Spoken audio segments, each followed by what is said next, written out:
If you spent a lovely day at the beach, and then returned the following weekend knowing that it had one fewer grain of sand, would it seem like a different beach?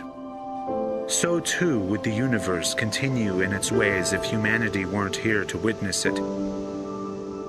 The universe is absolutely massive, and we are virtually insignificant in it. I've seen no evidence that the rest of the universe cares we exist or is even capable of caring. But I don't really need validation from the rest of the universe to find my own life important.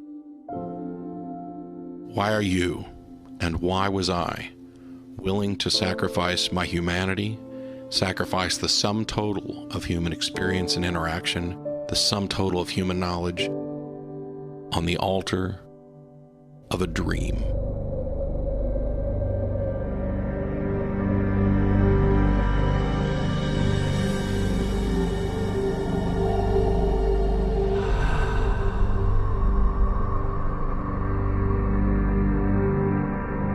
On occasion had people tell me that my life must be so depressing because I'm an atheist. It's doom and gloom, and once you die, it's all over. And it's just absurd to me how many people live for dying in this weird way. I think fragile, fearful humans were terrified of death, and so they wrote their own ending to the story. This happy fantasy, a place where they'll be reunited with people they've lost, they'll experience constant joy, and of course, they'll never, ever die. To me, living for the afterlife, thoughtlessly following a set of what not to do rules which you cannot question, that's basically devaluing your life in favor of worshipping death. And apart from the lack of evidence of a heaven or hell, there is another problem that the concept of an afterlife has. It is to diminish the value that we place on our lives in the here and now. An unlimited supply of anything, including life, means that its existence cannot be appreciated. If life is eternal, then there should be no sense of urgency. The worst aspect of Western monotheism is their system of judgment, wherein it doesn't matter how good or bad you were in life. You won't be judged according to your deeds the way you should be. It doesn't matter what an evil, selfish, sadistic, bigoted victimizer you were in life. All sins can be forgiven if you but believe. I do not fear being dead, but the concept of the alternatives offered by the religious do trouble me. Consider the more palatable alternative of the two, heaven as opposed to hell. Whilst descriptions of heaven are as diverse as those who believe in heaven, there does appear to be one constant. It will last for eternity. Imagine that. Imagine eternity. Given eternity, everything that can be accomplished will be accomplished. Beyond all achievements, there would be only limitless, pointless existence. The first 100 years may be possible. The first 1,000 more painful. The first 10,000 insufferable. But this is just the start. An eternity in heaven would be hell for me.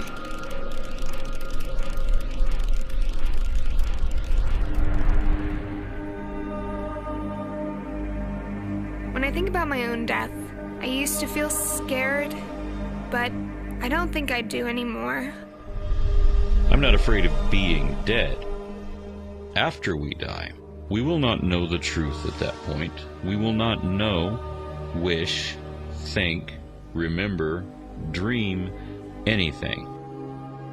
When we look at what a human being is, what their identity is, that I am this collection of my memories, my hopes, my dreams, my desires, my consciousness exists as a product of the brain that is in this body. That ends at death. I don't find this sad or tragic either. I don't really welcome death, but I don't live in fear of the end. and I've come to see it as just another part of the natural world. And to borrow from Mark Twain, I have been dead for billions and billions of years before I was born, and not suffered the slightest inconvenience from it. In some respects, we never die. Our lives are entangled with those who come after us, just as our lives are entangled with those who came before us. I mean, there is scarcely a living soul on this planet that doesn't go to bed at night without their lives in some way being affected by the work of the hands and minds of folks like Faraday, Newton, and Pasteur. But these entanglements go way beyond the vulgarly obvious main roots, for similarly, almost everyone's life is intertwined with the people who grew the grain and made the bread that these men ate. So it becomes clear that death is not the end. We are intertwined with both lesser and greater themes. Just because there is no grand scheme that it plays into doesn't mean that there's not something beautiful about what's going on here. Ironically enough, the only part of me that is, for all intents and purposes, immortal is my material body.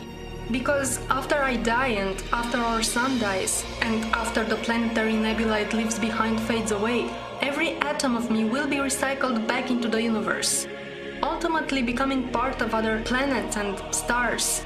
We are all originally stardust, literally, and we will be stardust again and forever. Even though a cell might not last forever, the role it played in the life of the larger organism was important, and that is how I see myself, as a part of something bigger. I have everything to live for. I don't want people to mourn over my death. If anything, I want them to celebrate my life, to celebrate what I have accomplished. I, for one, think that your life becomes more meaningful when your beliefs are based in reality. Knowing that this life is the only one I have makes me a lot more conscious of my actions. Makes me want to do something with this short life I have. Make some improvement in the world, however small it may be. There's too much to learn, there's too much to see, there's too much to know, there's too much to experience. I'm not just going to exist. I'm going to live.